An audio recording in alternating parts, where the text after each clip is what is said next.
dos meus pensamentos,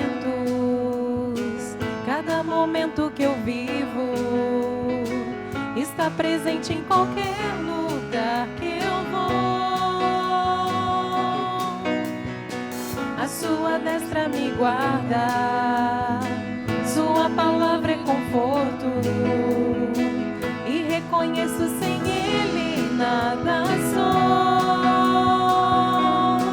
O meu Deus é poderoso, ele abre o mar para eu atravessar. Esse Deus maravilhoso ouve a minha voz mesmo antes de eu falar.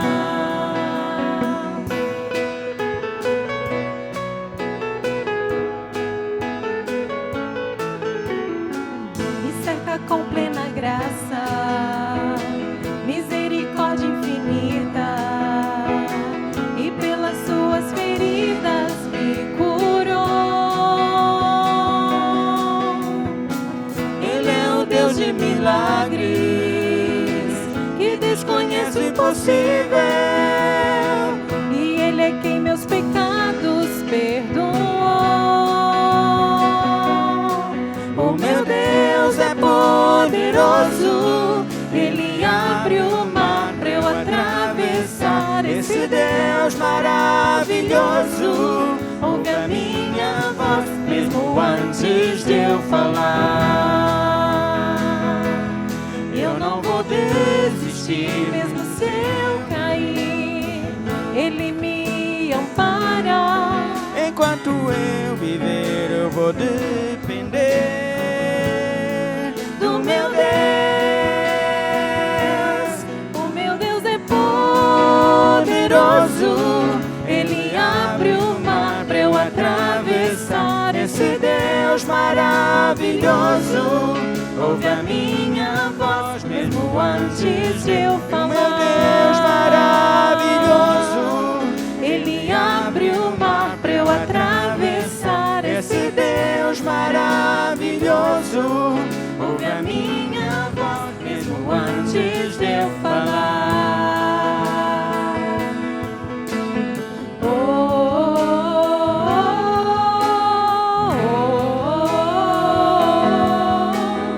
oh,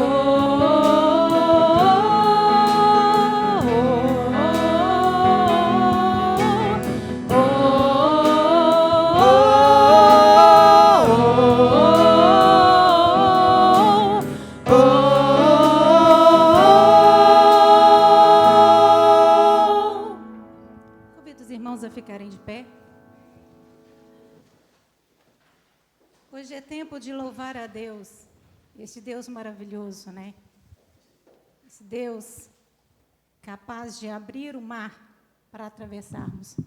Esse Deus que ouve a nossa voz, ouve, sabe o que pensamos, antes da palavra chegar à nossa língua, Ele já conhece todas. Vamos cantar com entusiasmo, vamos cantar com alegria, porque é esse Deus que dirige a nossa vida, é esse Deus que nos permite estar aqui, enquanto muitos não podem estar. Nós estamos aqui para glorificar e exaltar o nome do nosso Deus. Cantemos com alegria.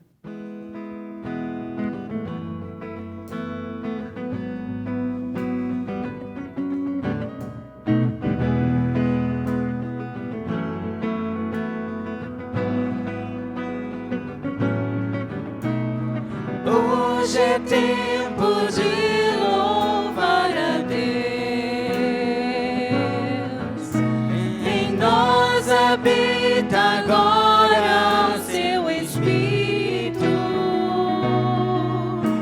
Então é só cantar e a Cristo exaltar, e sua glória encherá este lugar. Vai cantar.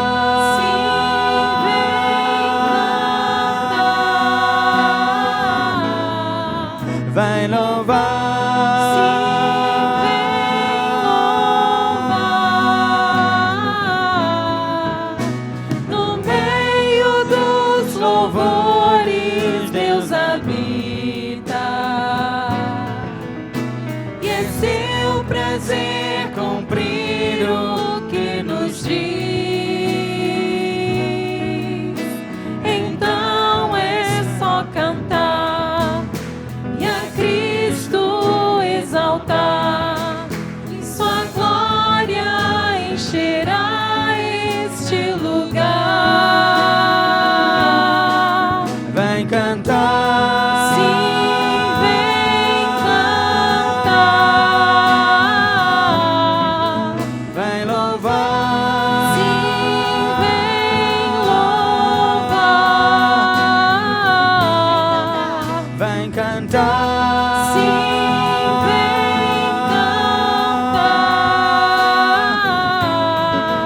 vem louvar, Sim, vem louvar.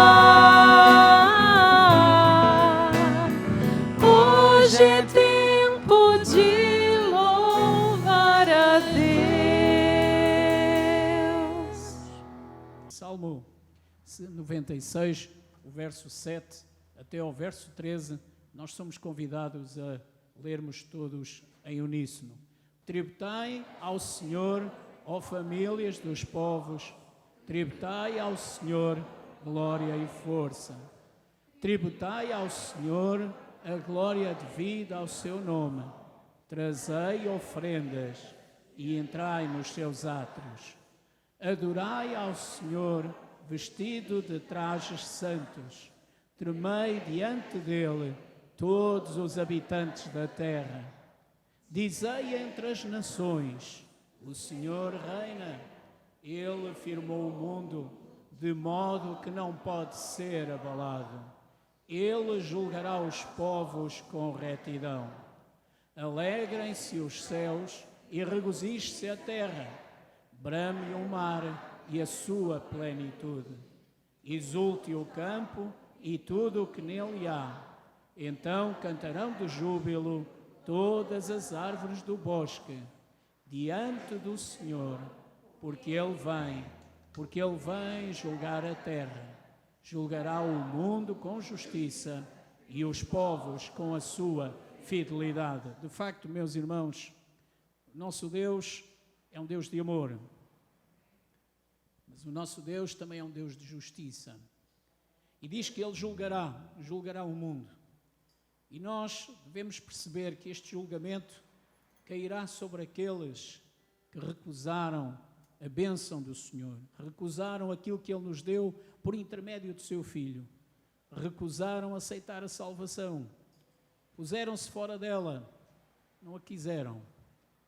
Meus irmãos, como nós devemos estar atentos a tudo isto? Como é importante nós percebermos a palavra que o Senhor tem para nós.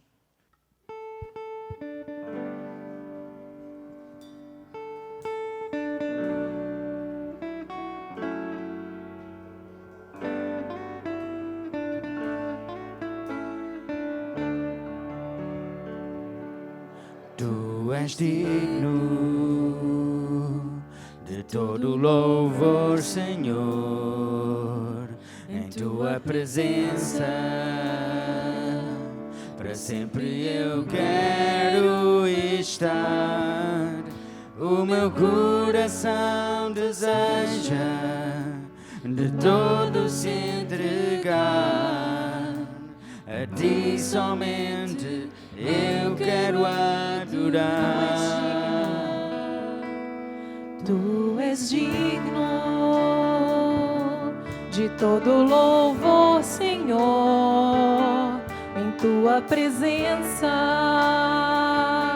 Para sempre eu quero estar.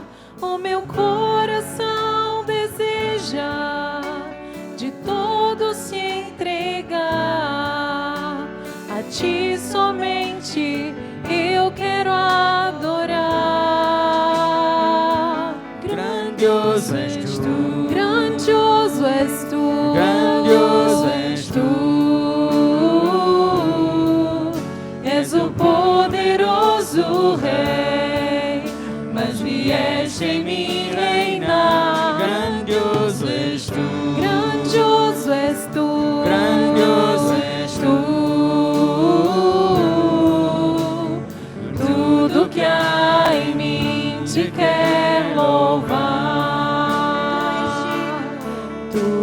és digno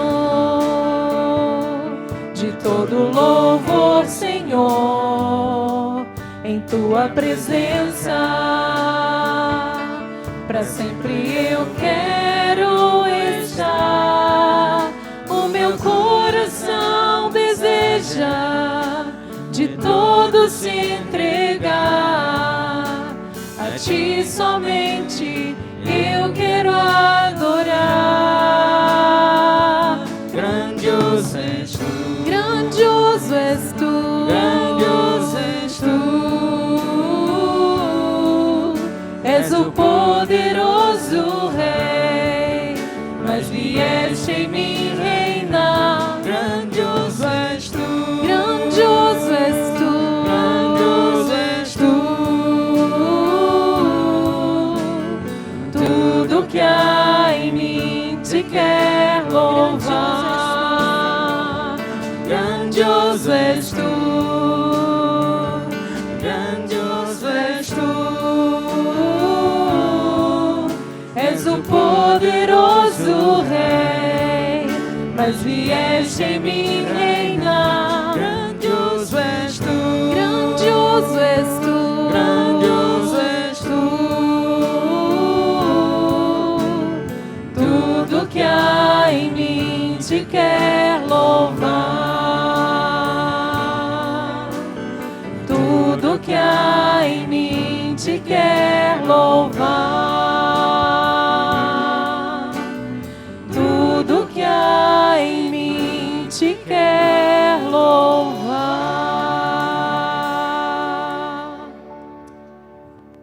Os irmãos podem sentar. Nós olhamos o nosso Deus como sendo grandioso. Os irmãos acham que Ele é mesmo grandioso? Em quê? O que é em tudo? Meus irmãos, em que é que os irmãos têm visto que nosso Deus é grande? Na vossa vida, o que é que os irmãos, como é que têm visto que Deus é grande? Ouviram o que disse a irmã Isabel? Na alegria, na paz, na esperança de viver, na forma como nós sentimos que Deus nos acompanha. Sem dúvida alguma, isto tem que caracterizar o crente. Quando nós paramos para pensar um pouco, quando nós olhamos com realidade para a nossa realidade, nós só temos que levar os olhos para o céu e agradecer esta maneira como Ele tem lidado connosco, a maneira como Ele cuida de cada um de nós, a maneira como Ele cuida das nossas necessidades e como nós precisamos, como dizia a irmã Isabel, ter paz e esperança. Paz e esperança. Nós nunca a devemos perder quando temos o nosso Deus como Senhor e Salvador das nossas vidas. Mas, irmãos, vamos abrir as nossas Bíblias no livro de João, capítulo 14, para analisarmos os primeiros 11 versos. João, capítulo 14, verso 1 até o verso 11. Mas, irmãos, só para recordarmos aquilo que tinha acontecido antes e percebermos o enquadramento desta passagem. Jesus estava agora reunido com os seus discípulos, ele estava a instituir a ceia, ele indicou aquele que o haveria de trair, e logo após isso, aquele homem, Judas Iscariotes, saiu do cenáculo e os discípulos ficaram com Jesus, os 11 ficaram com Jesus. Depois disso há aquela conversa entre Jesus e Pedro. E Pedro, do alto da sua força pessoal, dizia a Jesus que mesmo que fosse preciso, estou pronto a morrer por ti. Mas Jesus olha para Pedro e diz-lhe: estás tu mesmo pronto a morrer por mim? Pedro, ainda esta noite tu me negarás 3 vezes. Dirás que não me conheces. Meus irmãos, as nossas Bíblias têm esta diferenciação de capítulos e versículos apenas para ser mais fácil nós chegarmos aos textos, mas o texto original não tem. E a conversa continuou. Ora, logo o primeiro verso deste capítulo, na sequência desta conversa que Jesus tem com Pedro, diz que não se perturbe ou não se turbe o vosso coração. O que é que Jesus queria dizer com isto? Como era aquele momento? Reparem, estamos na quinta-feira, antes da Páscoa. O que é que vai acontecer a Jesus? Em poucas horas ele estará crucificado. Estará morto. Como é que Jesus diz: não se turbe o vosso coração? Porquê é que ele diz isto? Aquilo que devia acontecer é que ele devia estar extraordinariamente triste e preocupado. Porque ele sentia, ele sabia o que ia acontecer já de seguida. Como é que ele tem coragem de dizer para os discípulos: não se turbe o vosso coração, não se perturbe o vosso coração? Mas ele depois dá-nos a razão porque é que diz isso, não dá? Credes em Deus, crede também em mim. Porquê é que Jesus diz isto? Porque ele era Deus. Porque ele queria reafirmar uma vez mais perante os seus: eu sou Deus. Há uma necessidade de Jesus dizer isto. Porquê? Havia momentos em que eles iriam passar imediatamente a seguir em que era preciso ter fé, em que era preciso ter crença, em que era preciso ter realmente a convicção de que Jesus era Deus. E mais, para que eles não se pudessem esquecer. E ao longo da história, que peso têm estas palavras? E no verso 2, o que é que o Senhor Jesus nos diz? Na casa do meu Pai há muitas moradas. Irmãos, substituam a palavra moradas por outra palavra. Há muitos lugares, mais. Há muitos quartos, há muitos apartamentos. É curioso, mas a palavra no original significa exatamente isso: há muitos quartos. Há muito espaço, é verdade, mas é curioso porque a palavra no original significa exatamente isso. É aquilo que nós hoje chamamos de apartamento. Alguns dizem, e bem, a Bíblia diz que no céu haverão ruas de ouro. Se há ruas de ouro é porque a gente vai viver ali à volta, não é? Claro que o ouro é uma figura que João encontra para descrever a sua grande visão. Mas a única coisa que nós precisamos saber o que é que onde Jesus estiver, esse lugar é bom. É bom. Nós queremos lá estar todos, sim ou não? Sim. Nós queremos lá estar todos. Sejam quartos, ou mansões, ou vivendas, ou cubículos. Quero lá saber. Se Jesus está lá, é bom. Vou preparar-vos lugar. Porquê? Para que onde eu estiver, estejais vós também. Queremos que Jesus foi nos preparar lugar? Nós queremos isto intimamente no nosso... Nós vivemos isto. Quando eu acordo de manhã, eu devo agradecer a Deus porque estou vivo, porque Ele me dá vida. Mas no dia em que eu não acordar de manhã, onde é que eu estarei? Na presença do meu Deus. Na presença do Senhor. É isso que eu quero. Não quero mais nada. Isso é o fundamental na minha vida. Os meus irmãos já repararam que tudo quanto nós temos hoje é tudo passageiro? Se eu vos disser qual é, deste espaço em que nós estamos todos aqui, qual é a coisa que os irmãos mais gostam? Qual é a coisa? Do piano? Do órgão? Da máquina fotográfica? Do que é que os irmãos gostam mais? Do ar-condicionado? Do que é que gostam mais? Da comunhão. Mas a comunhão porquê? Porque os irmãos são ultra especiais? Por acaso são? Porque vocês são meus irmãos na fé. Porque eu preciso da vossa presença, da vossa companhia. A irmã há pouco orava e bem.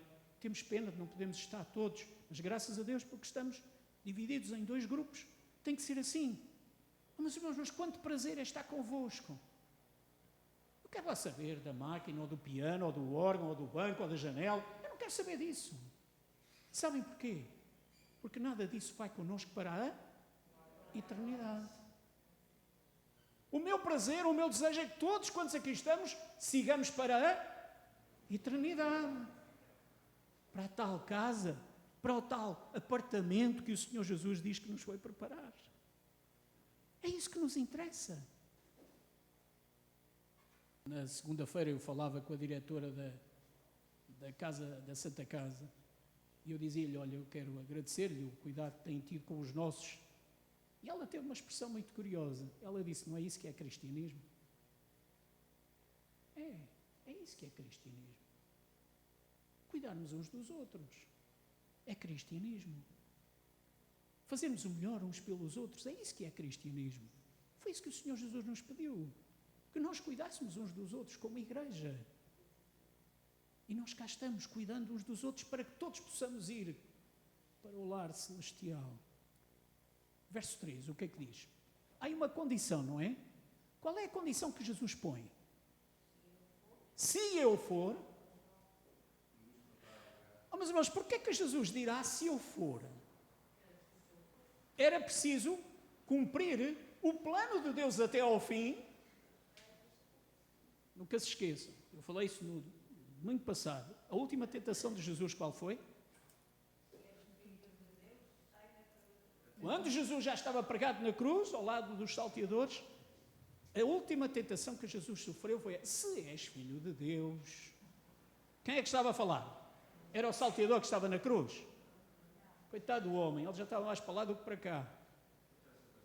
Era Satanás que estava a falar: se tu és filho de Deus. Jesus não era filho de Deus. Satanás não sabia muito bem. Sabia. Agora Jesus diz: se eu for... Será que Jesus punha em causa que ele levava o plano até ao fim? Não. O que ele está a dizer aos seus discípulos é preciso que eu cumpra, para que eu indo vos prepare lugar, para que onde eu estiver, estejais vós também. Oh, meus irmãos, e como é bonita esta expressão. Onde eu estiver, estejais vós também. Jesus ama-nos assim tanto, para nos querer como vizinhos. Nós às vezes temos lá vizinhos que era bom vê-los longe, não é? Sabe uma coisa? Pelo nosso pecado, Jesus também nos quereria ver longe. Mas o que é que ele faz sobre isso? Ele já carregou o nosso pecado. Ele já limpou a nossa culpa. Ele já nos justificou na cruz, não sendo nós justos. E por isso ele quer que nós sejamos um com ele. Meus irmãos, a pergunta é: nós acreditamos que Jesus voltará para nos levar? Eu quase que só ouvi o Geraldo, não ouvi mais ninguém. Será que nós acreditamos que Jesus voltará para nos levar? Agora já é a sua igreja. Senão o Geraldo ia sozinho. Cremos nós nisto? Vivemos nós esta experiência realmente no nosso dia-a-dia? Oh, meus irmãos, como é importante e como é fundamental que nós tenhamos esta convicção profunda. Jesus voltará. Jesus voltará. E ele voltará. Já não falta muito. E ele voltará porquê? Porquê? Porquê que Jesus voltará? Porque ele o prometeu. E aquilo que Deus promete, Deus cumpre. Nós acreditamos num Deus coletivo ou pessoal? Pessoal. O nosso Deus é um Deus pessoal. Mas é um Deus de palavra. É um Deus que cumpre. De facto, Deus não mente. A mentira é própria de quem? O diabo. Diz o texto bíblico que ele é o pai da mentira. E quando ele mente, diz o texto que ele fala daquilo que lhe é próprio. Exatamente. O nosso Deus não. O nosso Deus é o Deus da verdade. Verso 4. E vós conheceis o caminho para onde vou. E parece que Jesus muda de conversa. Mas será que muda de conversa? Verso 5. Nós não sabemos para onde vais. Como é que podemos conhecer o caminho? Os discípulos sabiam para onde Jesus ia, sim ou não? Sabiam. Será que sabiam? Qual era a perspectiva que os discípulos estavam a ter? Jesus estava a falar em que perspectiva? Na perspectiva intemporal. Os discípulos estavam a falar em perspectiva. No momento imediato, Senhor, agora estamos aqui no cenáculo, para onde é que tu vais? Os discípulos não estavam a perceber. Mas no verso 6, Jesus faz a afirmação que todos nós precisamos de conhecer e precisamos de ouvir e reter. Qual é a afirmação do verso 6? Disse-lhes Jesus, o quê? Eu sou o caminho, eu sou a verdade e eu sou a vida. E meus irmãos, embora as nossas versões digam eu sou o caminho, a verdade e a vida, o que está no original é exatamente isto. Eu sou. Jesus diz sempre, eu sou o caminho, Eu sou a verdade e eu sou a vida. Ora, se Jesus é o caminho, como é que nós chegamos a Deus? Só por intermédio de Jesus. Mais nenhum caminho. Ele é o caminho e não é um caminho. E, meus irmãos, isto faz toda a diferença. Ele é o caminho e não é um caminho. Um dos grandes dramas da igreja cristã ao longo dos tempos foi esta. A determinada altura, na Idade Média, a igreja instituída como igreja cristã, a Igreja Católica Romana, ela considerou-se a si própria autoridade. E até aos nossos dias, este é o grande problema daquela igreja. A igreja tem autoridade, não é? A igreja tem autoridade? Não. Quem é que tem autoridade? A palavra. A palavra que é autoritária. Porque a palavra é a palavra de Deus. E é Deus que nos fala. E isso é que é autoridade. Nenhuma igreja tem autoridade. A autoridade é a palavra que nos dá, é a palavra que nos indica, é a palavra que nos revela, é a palavra que está certa, e todos nós precisamos de perceber a palavra.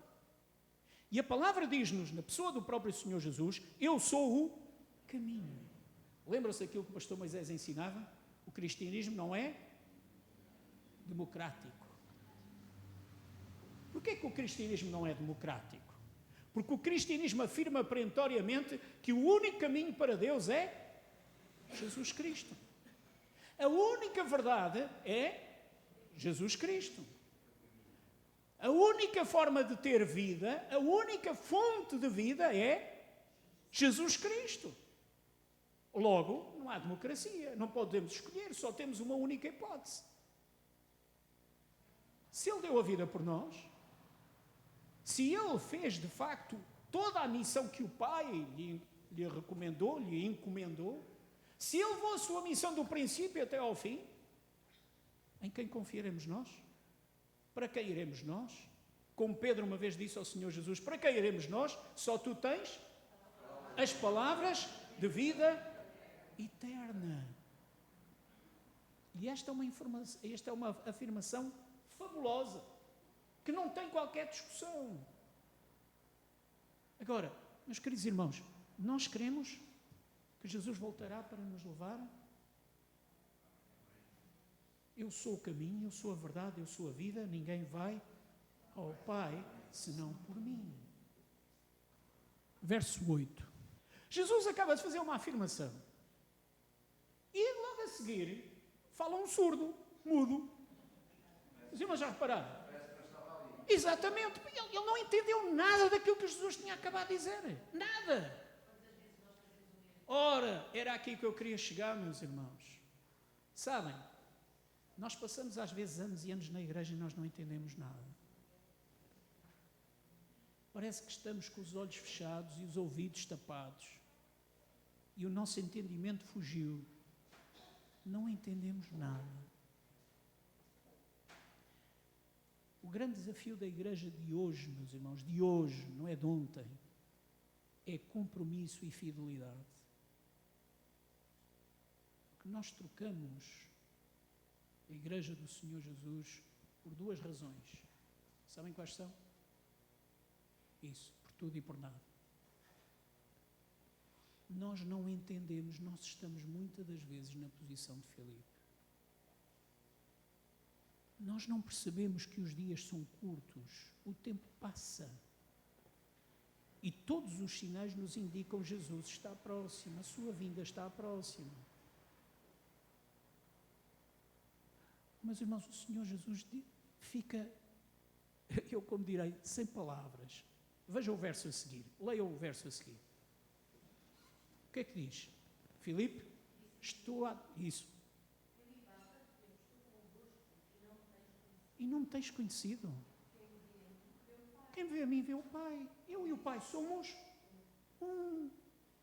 Filipe, tu ainda não percebeste isto ao fim de 3 anos. Tu andas comigo há 3 anos, homem, andas todos os dias. Tu comes na minha mesa. O que é que tu viste que eu fiz?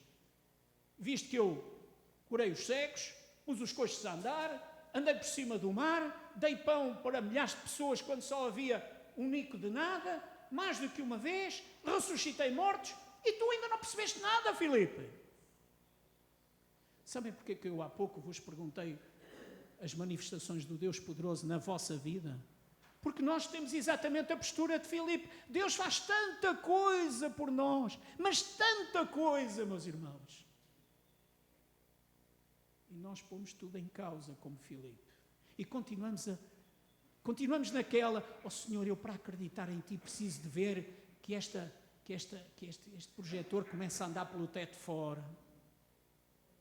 Quando as pessoas dizem, eu preciso de ver para acreditar, é mentira. Sabem porquê? Aqueles homens viram e continuavam a não acreditar e continuavam a não entender. É falso. É falso. A hipocrisia humana é elevada ao seu nível mais elevado quando nós ouvimos as pessoas fazerem este tipo de afirmações. Eu preciso de ver isto, eu preciso de ver aquilo. Se eu visse, eu queria. É mentira. É mentira. Os irmãos lembram-se da entrada triunfal de Jesus em Jerusalém. O que é que as pessoas viram? Viram as pessoas darem Hosana, Hosana, bendito o Rei de Israel que vem em nome do Senhor. Mas irmãos, isto tinha-se passado há 2 dias. A seguir vão condenar Jesus à morte. E vão matá-lo. É mentira. A mentira trabalha todos os dias à nossa volta. Por isso é que o texto nos alerta que nós precisamos de resistir ao diabo, porque ele anda em derredor, bramando como um leão, procurando a quem possa tragar. Esta é a realidade. Filipe, tu não percebeste nada. Eu estive aqui a falar pascepos.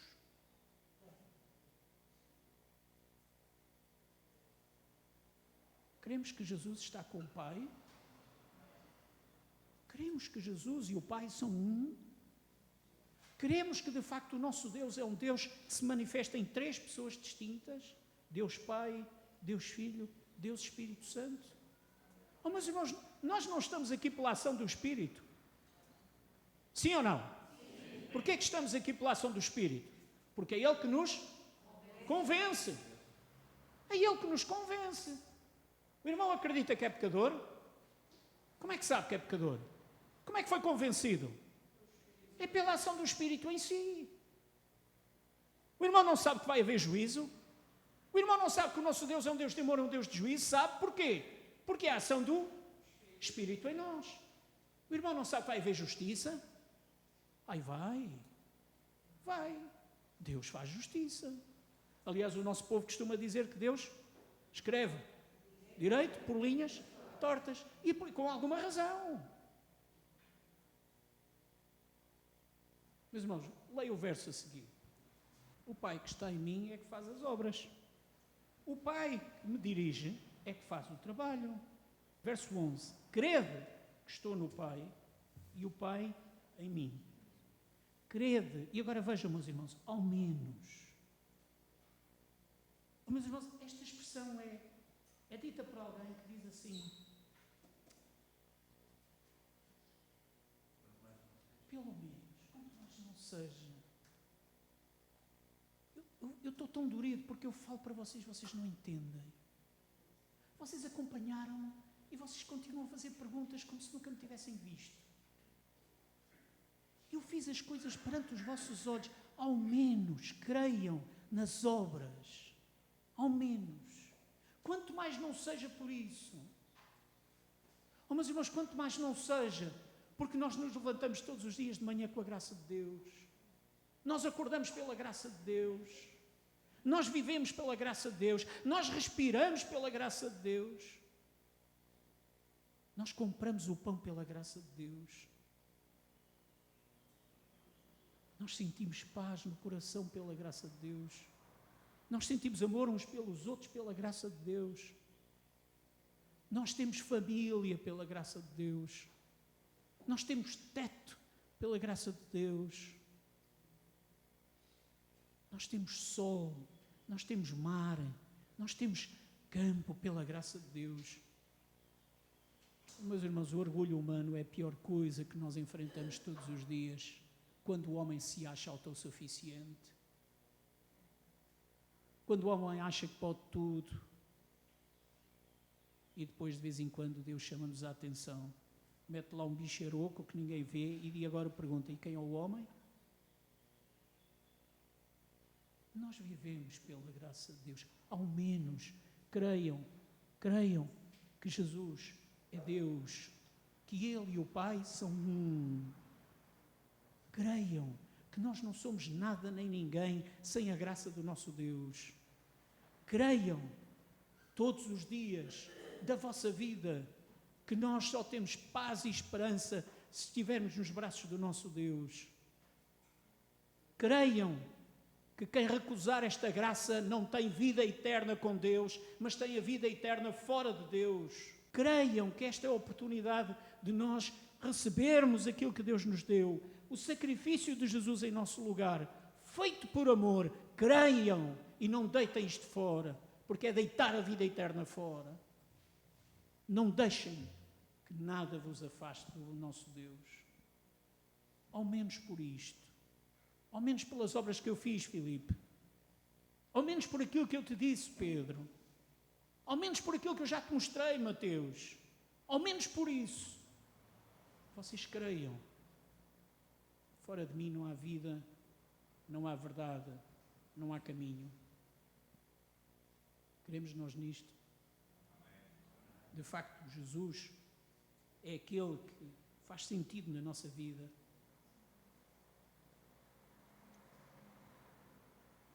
Meus irmãos, não deitem fora a vossa verdadeira felicidade. Porque nós só somos verdadeiramente felizes quando estamos na vontade do nosso Deus. Quando nós entendemos aquilo que Ele é. Quando nós entendemos aquilo que Ele fez por cada um de nós, por amor. Amém? Durante a nossa campanha de evangelização, em 2017, nós aprendemos um coro muito bonito. Vamos terminar o nosso culto relembrando e cantando esse coro. Vamos ficar de pé para o fazermos no final do nosso culto de hoje.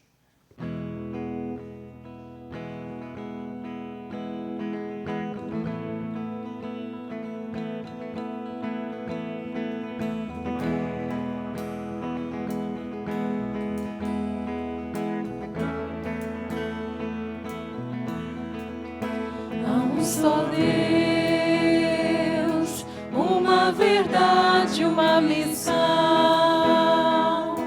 Há um clamor no mundo por salvação. Há um amor que nos transforma, um poder que nos liberta, uma paz que o mundo não dá.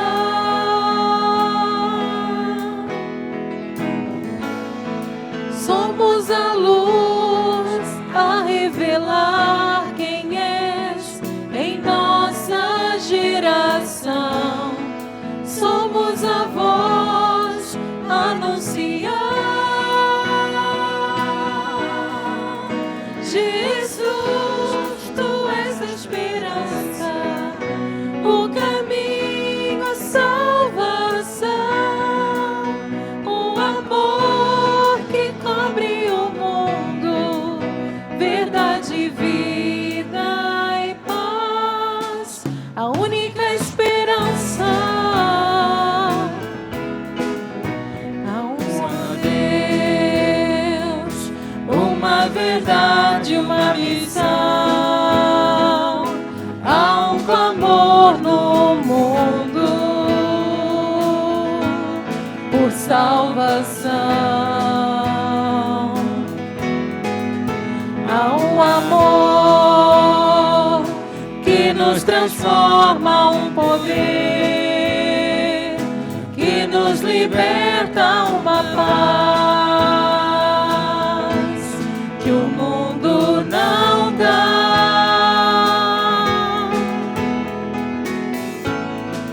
Somos a luz a revelar quem és em nossa geração. Somos a voz a anunciar. Jesus, tu és a esperança, o caminho, a salvação, o amor que cobre o mundo, verdade, vida e paz, a única esperança.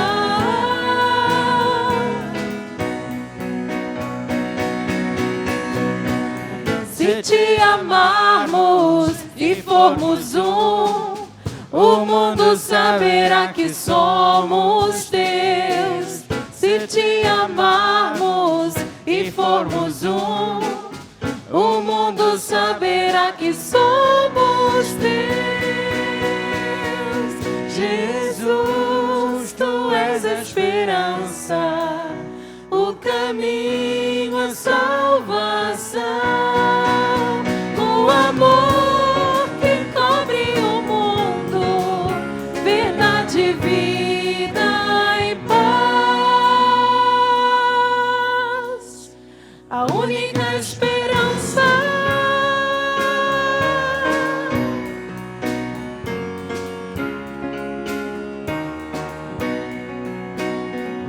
A única esperança. Verdade, vida e paz. E, meus irmãos, é isto que nós precisamos de viver, precisamos de transmitir e precisamos de sentir. Eu desejo que os meus irmãos tenham uma semana muito abençoada, que de facto sintam a presença de Deus ao vosso lado.